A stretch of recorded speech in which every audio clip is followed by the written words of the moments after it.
I'm back with another marketing founder brunch. I need to get a better schedule so that these can actually occur in the brunch hour because I know it's the afternoon now. But the other day I did a live show about conference sponsorships. I have lots of clients that utilize conferences for their marketing, and a lot of them are startups. And I've just noticed that a lot of times when we approach conferences or conventions from a marketing standpoint, we can fall into the trap of, well, this is what they're offering me in terms of sponsorship, so I guess this is what I have to choose from. And I like to totally ignore what they're selling and rather have a conversation with them and say, look, here are some things that would be more valuable to my organization. Can we talk about maybe doing these in terms of a spot? So either I like to negotiate the sponsorship or I like to create my own marketing plan that just doesn't include a sponsorship. And the reason for that is I explained in that video a little bit more detail. You can go watch it. Is that unless you really need branding as something that your startup is doing, which almost no early stage startup needs, unless you're doing like usually only late stage or like high growth startups or high growth businesses that are trying to take up market share or retain market share, only then do you need your logo on a bunch of bags or like you need your logo sponsored in specific places. If you're more of a startup or a small business, what you really need is connections with people in your target market or with maybe partners that you want to see. So you have to be more of like, you have to be more of a professional sniper in terms of choosing your targets and trying to hit those on a one-to-one basis than on a one-to-many basis where you're just going to spray out all this communication and then hopefully that they call it spray and pray, right? Hopefully it'll turn out. But I got a good question. I got a good comment from that video, and I thought I'd go over that today on today's live show. So special thanks to Rob S. I3N. Rob said, great video. I totally agree that the logo on the bag and the pens are a waste of money. I hate working booths and it did not work for me the last time I tried it. But what about a sponsorship that includes the ability to give a breakout talk? The only success I have had in conferences was when I was invited to give a sidebar talk on business growth. About 15 people showed up and 4 of them asked me for meetings when I got done talking. Given that half of the people in the room were already my clients, I thought the take rate was pretty solid. What has been your experience with that? Fantastic example of what I'm talking about and a great question. And I'm really glad that you asked it, Rob. So my take is that breakout sessions are amazing. So in fact, they're so good that sometimes I will create my own breakout sessions, or at least I'll do them for my client, right? So let's talk about what makes a breakout session really good. First, it does need to be topical to your business. So Rob, I'm not sure what your business is or what you were talking about in your breakout session, but the sheer fact that you got meetings from it means that clearly people appreciated what you were talking about. So you do want there to be a match between what you are selling and whatever product you have is and the topic of the breakout session. Now, I have seen some conferences be really specific about we only want breakout sessions related to these things. And if those things don't apply to your business, then it may not be something that you would choose to do. But it doesn't mean you shouldn't host your own breakout session. So I'll talk about that in a minute. Hosting your own breakout session is actually kind of a cool strategy.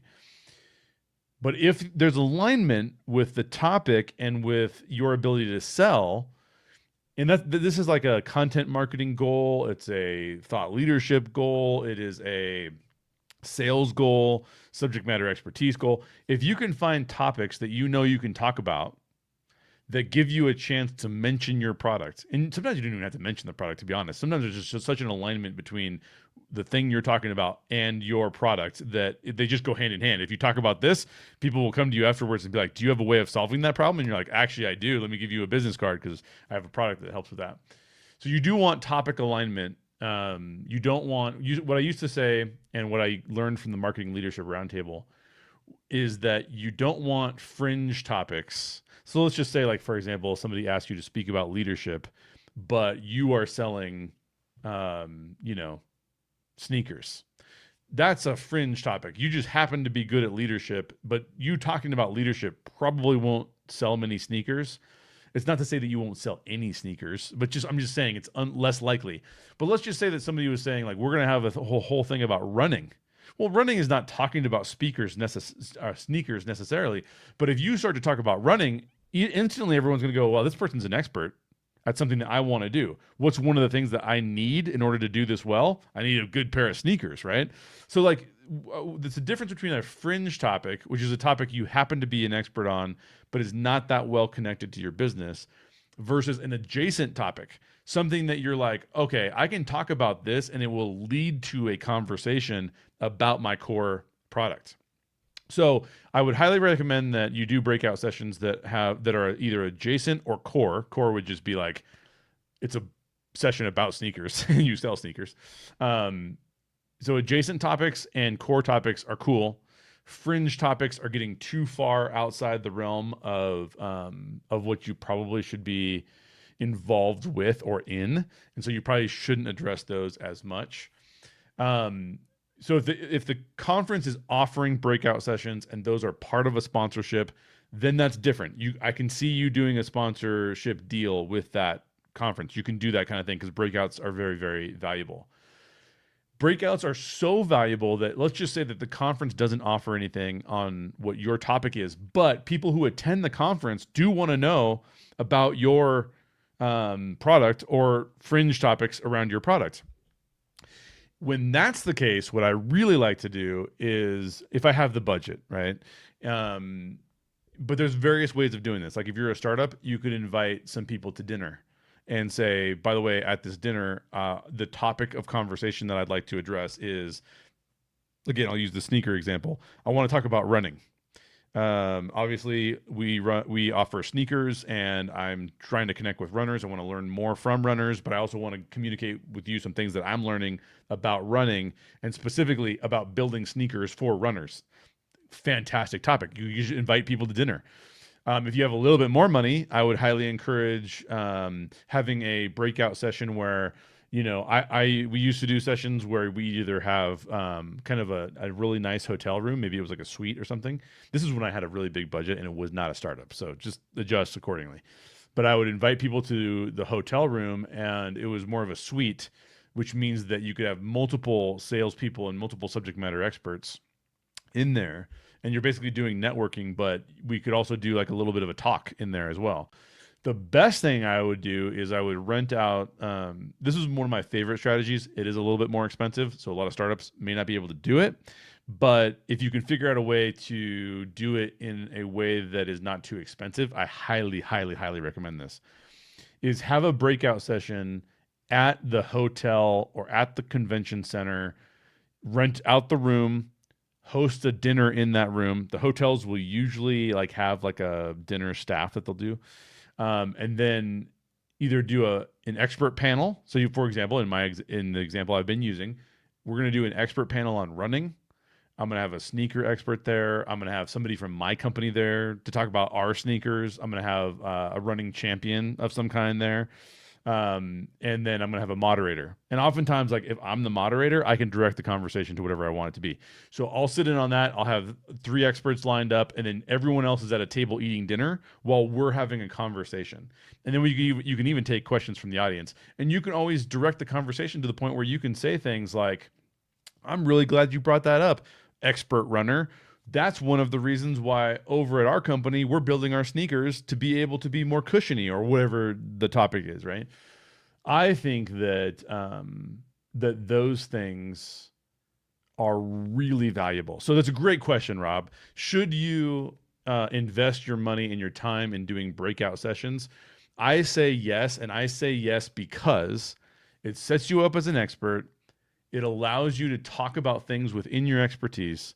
So long as those things are fringe, it actually leads you to a conversation back to what your product is, and people will want to meet with you. Because if it's new, if it's better, if it's more in alignment with what they need, it's a perfect match. So breakout sessions are something that I'm very interested in doing. It gives me a chance to talk about who I am, what I care about, meet with people in that way.